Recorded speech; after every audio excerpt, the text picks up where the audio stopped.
বুথে বুথে মানুষের সঙ্গে সম্পর্ক আরও নিবিড় করতে হবে। বিরোধীদের ভোট বাক্স থেকে ভোট ছিনিয়ে নিতে হবে শুধু উন্নয়নকে হাতিয়ার করে। সোনারপুর ব্লকের লাঙ্গলবেড়িয়া অঞ্চলের মুখরোচক চানাচুর কারখানার অডিটোরিয়ামে সোনারপুর দক্ষিণ বিধানসভার কর্মী সম্মেলন থেকে এমনই বার্তা দিলেন যাদবপুর পুরসভার সাংসদ সায়নী ঘোষ ও জেলা সভাপতি সুভাষিস চক্রবর্তী। কংগ্রেস সবসময় স্বচ্ছ নির্বাচনী প্রক্রিয়া এবং মানুষের নিজের ভোটাধিকার প্রয়োগ করতে এবং এগুলো বিজেপির নানাবিধ কারচুপি।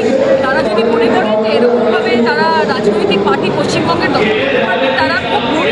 2026-এ যতই নারক মালকাঠি মমতা বন্দ্যোপাধ্যায় এবং থাকবে হাওয়ায় চলে। সোনারপুরে প্রচুর বহুতল আবাসন আছে যেখানে প্রচুর বাইরের বাসিন্দা এসে থাকে, সমস্যা তৈরি হয় এবং ভোটার লিস্টে নিরাপত্তার একটা ব্যাপার।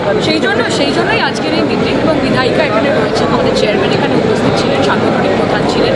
আমরা নানান রকমভাবে চেষ্টা করবো যে স্ট্র্যাটেজিক্যালি কীভাবে যদি এরকমভাবে এনলিস্টমেন্ট থাকে ভোটার লিস্টে সেগুলোকে রেকটিফাই করা যায় এবং এলিমিনেশন করা।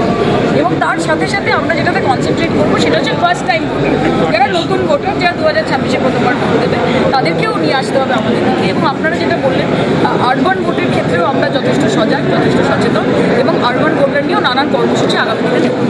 অনেক কর্মী অভিমানী বসে আছে, তাদের কাছে আমরা যাবো, তাদেরকে আমরা ভালোবেসে কাছে টেনে নেব। এবং মমতা বন্দ্যোপাধ্যায় সবসময় বলেন যে একা কেউ কোনোদিন রাজনীতি করতে পারে না, একা কেউ কোনোদিন দল করতে পারে না। কর্মীরা মমতা বন্দ্যোপাধ্যায়ের সম্পদ এবং আমরা যারা এখানে দাঁড়িয়েছি আমরা সৈনিক মাত্র। দিদির যেরকম নির্দেশ হবে আমরা কাউকে বাদ রাখতে চাই। আমরা সবাইকে একসঙ্গে কাছে টেনে 2026-এর ইলেকশন, ভোটের দাবাবা বেজে গেছে। 215-র বেশি সিট নিয়ে 2026-এ মমতা বন্দ্যোপাধ্যায় চতুর্থবারের মতো মুখ্যমন্ত্রী হবে। 2026-এর বিধানসভা ভোটের প্রস্তুতি শুরু করল তৃণমূল। বিভিন্ন সাংগঠনিক পর্যায়ে শুরু হয়েছে তোড়জোড়। আসরে নামলেন জেলা সভাপতি সুভাষিস চক্রবর্তী, সায়নী ঘোষ, সোনারপুর দক্ষিণ কেন্দ্রের বিধায়ক লাভলি মৈত্র। এই বছরটা আমাদের কাছে খুব গুরুত্বপূর্ণ, কারণ 2026-এ বিধানসভা নির্বাচন। আমাদের কিন্তু মন্ত্র একটাই হবে, সম্প্রীতি, প্রগতি ও সমতা। আমাদের নেত্রীর নাম মমতা, আমাদের নেত্রীর নাম মমতা। 2011 সালে আপনাদের লড়াইয়ের ফসল তৃণমূল কংগ্রেস সরকার প্রতিষ্ঠিত হয়েছে। তৃণমূল কংগ্রেস সরকার প্রতিষ্ঠিত হওয়ার পর মমতা ব্যানার্জি মুখ্যমন্ত্রী হয়েছিলেন। মমতা ব্যানার্জি কর্মচারী হিসেবে অভিযুক্ত হওয়ার পর বাংলায় সব ধর্মের মানুষ, সব জাতের মানুষ, সব ধর্মের মানুষ তারা সমস্ত উৎসবে বেতন দিতেন। আজকে উৎসবগুলো খুব ভালোভাবে অনুষ্ঠিত হচ্ছে, তাই বাংলা একটা সংস্কৃতি ফিরে এসেছে। আর বাংলার সোনারপুর থেকে একদম বাইরে গিয়ে পাথর পরিবার দেখেন প্রত্যন্ত অঞ্চলে প্রচুর প্রগতি হয়েছে। আর আমাদের মধ্যে একটা সমতা ফিরে এসেছে, কেউ বড় কেউ ছোট না। তাই আমাদের মধ্যে সংস্কৃতি, প্রগতি ও সমতা, আমাদের নেত্রীর নাম মমতা। আমি বলি কি জানেন, যে সবার আগে ভোটার লিস্টটা খুব সঠিকভাবে করতে হবে। আপনারা দেখেছেন যে 24 বছর নরপট কিছু করে, কিন্তু ওরা ভোটার লিস্টে কারচুপি করে, বিক্রি করে, সন্ত্রাস করে ওরা নির্বাচনে 24 বছর ক্ষমতায় জিতে। আমরা তাই বলছি যে আপনারা দেখেছেন সদস্যতা মমতা ব্যানার্জির নেতৃত্বে একটা সভা হয়েছে, অতি স্বল্প সময়ের মধ্যে আমাদের বিধায়ক রামমন্ত্র এই সভা দেখে। তার একটাই কারণ, ভোটার লিস্টটা সঠিকভাবে আমাদের রূপায়িত করতে হবে। আমরা ইতিমধ্যে দেখছি যে ভারতবর্ষের ষষ্ঠদিনে কেন্দ্রীয় সরকার আছে বিজেপি, সেই বিজেপি বিভিন্নভাবে ভোটার লিস্টে ভুয়ো ভোটার সংযুক্ত করে ভোটার লিস্টে কারচুপির মাধ্যমে ওরা যেমন দিল্লিতে জিতেছে, মহারাষ্ট্রে জিতেছে, বাংলায় ওরা জিততে চায়। কিন্তু ওরা জানে না বাংলার খেটে খাওয়া সাধারণ মানুষ, কর্মীরা অনেক বেশি সংগ্রামে যায়। তাই অনেক অনেক অত্যাচার, অভিযান, ভ্রষ্টাচার, ব্যবচারের বিরুদ্ধে লড়াই করে বাংলায় তৃণমূল কংগ্রেসের প্রতিষ্ঠা লাভ করেছে। অনেক মানুষ তাদের জীবন বিপন্ন করে তৃণমূল কংগ্রেসের পতাকে উন্নীত করার জন্য লড়াই করেছে। এখানে সোনারপুর দক্ষিণের যারা আমার সতীর্থ সহযোগিতা আছে, দীর্ঘদিন ধরে লড়াই করছে। আমি বক্তব্য দীর্ঘায়িত করবো না, শুধু বলবো যে আপনাদের বিধানসভায় 304টি বুথ আছে। সেই বুথটা প্রত্যেকটা বুথে শক্তিশালী কমিটি করে আপনার ভোটার লিস্টটা সঠিকভাবে রূপায়িত যদি করতে পারেন, আমার মনে হয় আমরা 2026-এ আমরা বিধায়ক রাজনীতির থেকে অনেক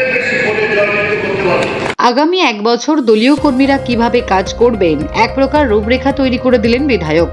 শনিবার দলীয় সাংগঠনিক অনুষ্ঠানে তিনি আগামী ভোট পর্যন্ত নিজের এলাকায় কি ধরনের কর্মসূচি নেওয়া হবে তা ঘোষণা করেন।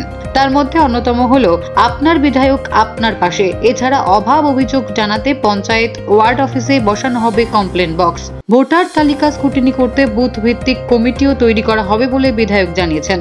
গত নির্বাচনে যাদবপুর লোকসভা কেন্দ্রের এই বিধানসভার সবচেয়ে কম ব্যবধানে এগিয়ে ছিল তৃণমূল কংগ্রেস প্রার্থী সায়নী ঘোষ। এদিন যাদবপুরের সাংসদ সায়নী ঘোষের বক্তব্যে উঠে আসে সেই কথা। তিনি বলেন, সোনারপুর দক্ষিণ থেকে অনেকটা বেশি ভোট আশা করেছিলাম, হয়তো আমার খামতির কারণে সেটা হয়ে ওঠেনি। তাই লোকসভার ভুল ত্রুটি সূত্রে আরো বেশি ভোট যাতে মানুষ দেয় তার জন্য তাদের সঙ্গে নিবিড় সম্পর্ক তৈরি করব আমরা। এদিন জেলা সভাপতি সুভাষিস চক্রবর্তী জনসংযোগের উপর বাড়তি গুরুত্ব দেওয়ার নির্দেশ দিয়েছেন দলীয় কর্মীদের। এদিন নিজের বিধানসভা কেন্দ্রের 2টি কর্মসূচি প্রসঙ্গে লাভলি বলেন, সারা বছরই বিধায়ক মানুষের পাশে থাকেন, তবে এই কর্মসূচিতে প্রশাসনিক আধিকারিকদেরও রাখা হবে। প্রতি সপ্তাহে বুথে ক্যাম্প করা হবে এবং সেখানে মানুষ কোনো অসুবিধে বা সমস্যার কথা নিয়ে এলে তা আধিকারিকদের মাধ্যমে মেটানোর চেষ্টা করা হবে। এছাড়াও এলাকার বাসিন্দারা তাদের দাবি দেওয়া অভিযোগ লিখিত আকারে ওই কমপ্লেন বক্সে জমা দিতে পারবেন। এই প্রধান দুটো কর্মসূচি আমাদের আজকে উদ্বোধন করা ছিল, তাই আজকে থেকে এবং এই কালকে থেকে আমাদের রমজান মাস শুরু হবে, রোজা থাকবে, 1 মাস রোজা চলবে। তাই এই মাসগুলোতে আমরা যাতে কাজটা শুরু করতে পারি সেই জন্য আজকে আমাদের এই 2 দিনের নোটিশে আজকের এই প্রোগ্রাম। এবং নেত্রী যেদিন আমাদের নির্দেশ দিয়েছেন যে মূলত ভোটার লিস্ট নিয়ে আমাদেরকে কাজ করতে হবে অত্যন্ত সক্রিয়ভাবে, কেউ কিন্তু এটাকে অবহেলা করলে চলবে না। কারণ যতই আমরা পরিশ্রম করি, যতই আমরা থাকি, টেকনিক্যাল পার্টে যদি আমাদেরকে ষড়যন্ত্র করে হারানোর চেষ্টা করা হয় তাহলে কিন্তু সেটা খুব খারাপ হবে। এবং এখন থেকে যদি আমরা সেটা ধরতে না পারি তাহলে কিন্তু আগামী দিনে আমাদের কপালে সবার দুঃখ আছে, এটা কিন্তু নেত্রী বলেছে। এবং সেই কথাকে মাথায় রেখে তার সাথে জনসংযোগ, যেটা সবসময় আমাদের দলনেত্রী আমাদের নির্দেশ দেয় যে মানুষের কাছে যেতে হবে, মানুষের কাছে পৌঁছতে হবে, আমাদের ঔদ্ধত্য কমাতে হবে, আমাদের অহংকার কমাতে হবে। আমরা এই জায়গা পেয়েছি, পথ পেয়েছি বলে আমরা অত্যন্ত অহংকারী, অত্যন্ত উদ্ধত্ত। আমাদের সেই উদ্ধত্ত কমাতে হবে, মাথা নিচু করে মানুষের কাছে গিয়ে পৌঁছে মানুষের কথা শুনে তাদের সমস্যা, অভাব, অভিযোগ আমাদের পূরণ করতে হবে। এখনো পর্যন্ত যদি কেউ আমাদের সরকারি প্রকল্প না পাচ্ছে বা পাচ্ছিল, হয়তো বন্ধ হয়ে গেছে কোনো কারণে, সেগুলো আমাদেরকে গিয়ে দেখতে হবে, খোঁজ নিতে হবে এবং তারা যাতে পুনরায় সেই প্রকল্পের আওতায় আসতে পারে সেই ব্যবস্থা আমাদের করতে হবে। এখানে বুথের যারা কর্মীরা আছে, আমার কাছে সবসময় বুথের কর্মীরা সেরা এবং বুথের কর্মীরাই শ্রেষ্ঠ। কারণ তাদের জন্য আমরা এখানে দাঁড়াতে পারি, তাদের জন্য আমরা কথা বলতে পারি। তাই ওয়ার্ডের কাউন্সিলর, পঞ্চায়েতের প্রধান, পঞ্চায়েতের সদস্য, এদের থেকেও আমার মনে হয় যে বুথের কর্মীরা যারা বুক দিয়ে দলের পতাকাকে আগলে রাখে এবং এখনো পর্যন্ত তাদের কোনো চাহিদা থাকে না, তাদের কোনো অভিযোগ থাকে না, তারা মুখ বন্ধ করে দলের হয়ে কাজ করে, তারাই কাউন্সিলর বানায়, তারাই বিধায়ক বানায়, তারাই সাংসদ বানায়, তারাই পঞ্চায়েতের সদস্য বানায়। তাই তারা এসছে, তাদেরকে আমার অনেক অনেক সম্মান, অনেক অনেক ভালোবাসা, অভিনন্দন, বড়দের আমার প্রণাম। এবং আমার বুথের সমস্ত আমার সহকর্মীদের, আমি বলবো আমার সহকর্মী সবাই, আমি নেতা নই, আমি নেতা হতে আসিও নি, আমি রাজনীতিও করতে আসি, আমি কাজ করতে এসেছি। দিদি আমাকে পাঠিয়েছে এখানে কাজ করার জন্য এবং সবাইকে একসঙ্গে সঙ্গে নিয়ে আমি চেষ্টা করেছি এত বছর কিছু কিছু উন্নয়ন করার, হয়তো সব করতে পারিনি, আগামী দিনে আরো করবো। কিন্তু আমার সহকর্মী যারা আছে তাদের সহযোগিতা না পেলে এটা কখনো সম্ভব হবে। তাই তাদেরকে আমার কৃতজ্ঞতা, ধন্যবাদ, ভালোবাসা জানাই। এখন থেকে যদি মানুষের অভিযোগ বা দাবি গ্রহণ করা হয়, সেই দাবি পূরণ করার কি পর্যাপ্ত সময় আছে? ব্যুরো রিপোর্ট, সোনারপুর বার্তা।